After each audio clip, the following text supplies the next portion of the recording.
मुल्क भर की तरह सूबाई दारुल हुकूमत कोयटा में भी पेट्रोलियम मसनूआत की कीमतों में हालिया बड़े इजाफे ने शहरियों की मुश्किलात में मजीद इजाफा कर दिया है।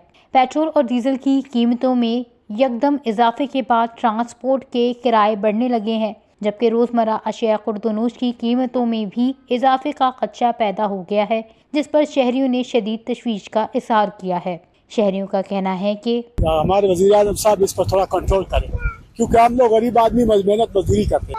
मजदूरी में घर पाए चलाएंगे या पेट्रोल डालें, हमने तो मजबूर है कि मोटरसाइकिल चलाएं, क्योंकि अभी तो वो साइकिल भी नहीं है, जो साइकिल भी इतने महंगे कि वो भी बस में नहीं है कि जो बंदा खरीद के साइकिल चलाए। इसलिए हुकूमत को चाहिए मेहरबानी करे कि हम लोग आवाम पर कि थोड़ा सस्ता करें। सर ये तो सर ज्यादती है, हुकूमत अपने अखराजात कम नहीं कर रहे, आवाम पे मजीद और दबाव डाल रहे, तो हम लोग तो पिस रहे सर, और क्या कह सकते। गरीब आवाम जो 1000 रुपए कमाता है दिन में, वो 322-23 रुपए का पेट्रोल कैसे डाले, चीज और भी बढ़ा रहे, तो अभी हम लोग क्या करें। बस गरीब का जिंदगी बहुत मुश्किल से गुजर रहा है। इधर आमदन इतना नहीं है जो दिन ब दिन महंगाई होता है। बस क्या करें, अल्लाह इन लोगों को हिदायत देवे। मतलब यही है जो बस सस्ता हो जाए, ये महंगाई दिन ब दिन बढ़ रहा है, इससे गुजारिश है कम हो जाए तो अच्छा है।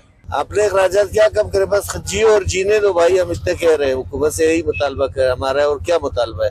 अभी तो ईद आ रहा है, बच्चों की शॉपिंग है, कपड़े ये वो, कहाँ से बंदा पूरा करे। 320 रुपए का पेट्रोल मिल रहा है। माहिरीन माशियात के मुताबिक ईंधन की कीमतों में इजाफे से मुल्क में महंगाई में मजीद इजाफा होने का खदशा है और इसका बराह रास्त असर कम आमदनी वाले तबके पर पड़ता है। कोयटा के शहरियों ने हुकूमत से मुतालबा किया है कि पेट्रोलियम मसनूआत की कीमतों में इजाफे को वापस लिया जाए या आवाम को रिलीफ देने के लिए खुसूसी इकदाम किए जाएं, ताकि महंगाई के इस तूफान से आवाम को कुछ रिलीफ मिल सके। शहरियों का कहना है कि अगर पेट्रोल की कीमतों में मुसलसल इजाफा जारी रहा तो न सिर्फ ट्रांसपोर्ट बल्कि कारोबार और रोजमर्रा की जिंदगी के तमाम शोबे शदीद मुतासर होंगे।